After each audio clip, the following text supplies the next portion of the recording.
All right, we're back on the Rogue, and now we are installing this guy, which I bought, dash cam. So I'm gonna go through a quick procedure. It's really simple to install. You just gotta be careful with the electronics. I already took it out of the packet. It's right here. Very simple. It's gonna go like this over here. Don't drop it. Okay, so it's gonna go here.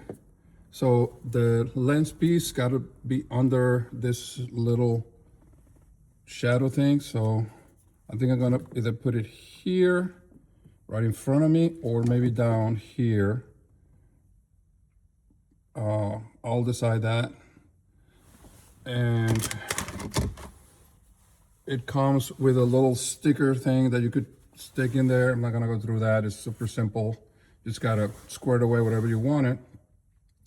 But what I wanted to do is run it to the procedure, and I'm using the same install kit here, which comes with accessories, some cables, and some stuff that I'll show you.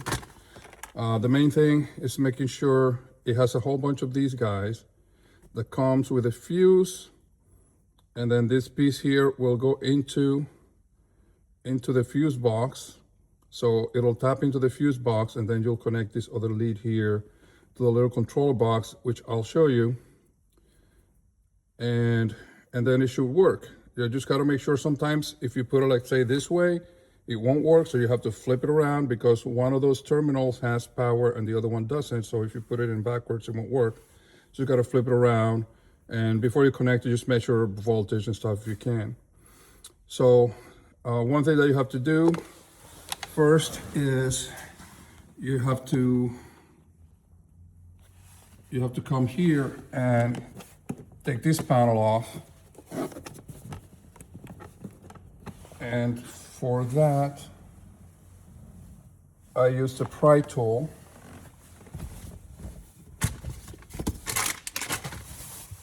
Which I can't find now. Here it is.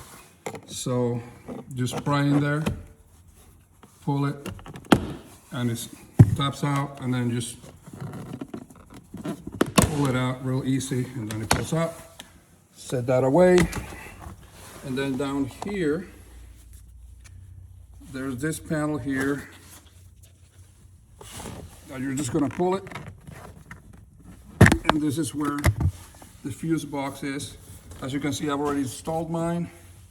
So this one here is the switch control input, and the other one, now this is the battery input, and the one up here is the battery controlled one.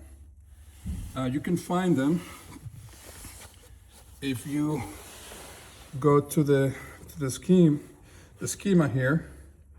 You'll find one that says ACC. Let me get a better thing. Apologize because like I want to shoot that in one take because I don't have to mess with editing.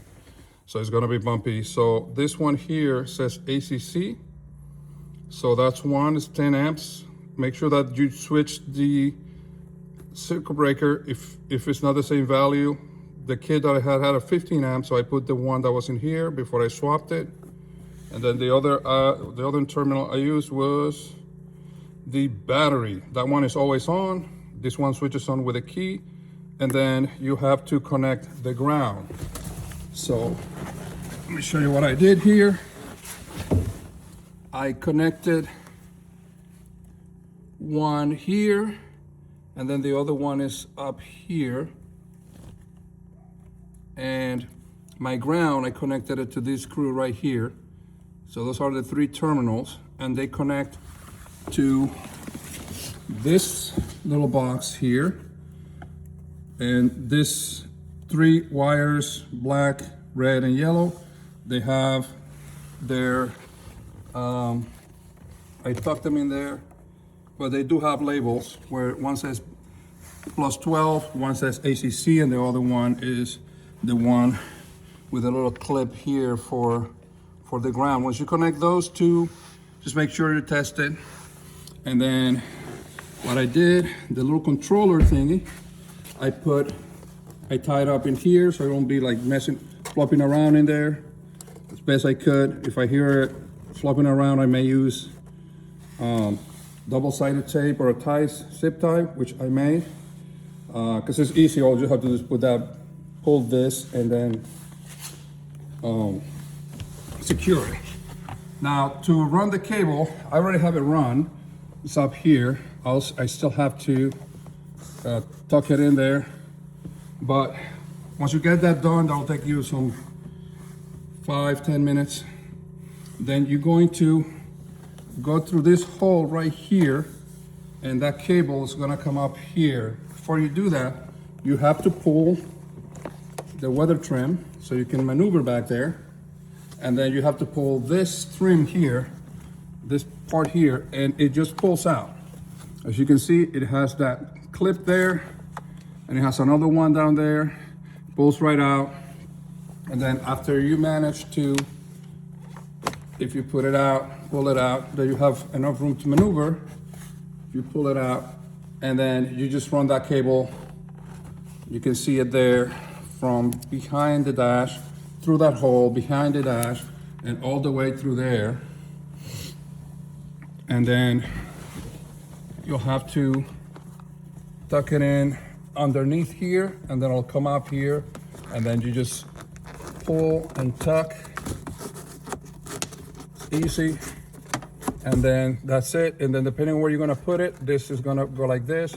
So I may end up putting my dash cam in this area here and plugging it in there. So this is what it's gonna look like here. As you can see, the power connection for the camera is on this side. So it's gonna be probably here. So I'll have to rearrange a little bit. And then this cable is gonna come like this. Probably I may tuck it in back here so you can see this.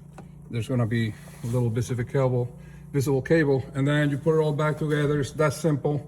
I didn't wanna go through this whole process and edit videos and stuff because this is really simple. And again, just showing stuff that I couldn't find on YouTube myself. So when I figured it out, I just make a video for people to do it. So, all right. Well, hopefully this helps somebody. I'm gonna go put this back together, and I may do another video for the back because I am putting another dash cam in the trunk lid, and that is going to be a little bit more difficult, but more to come on that. Good luck.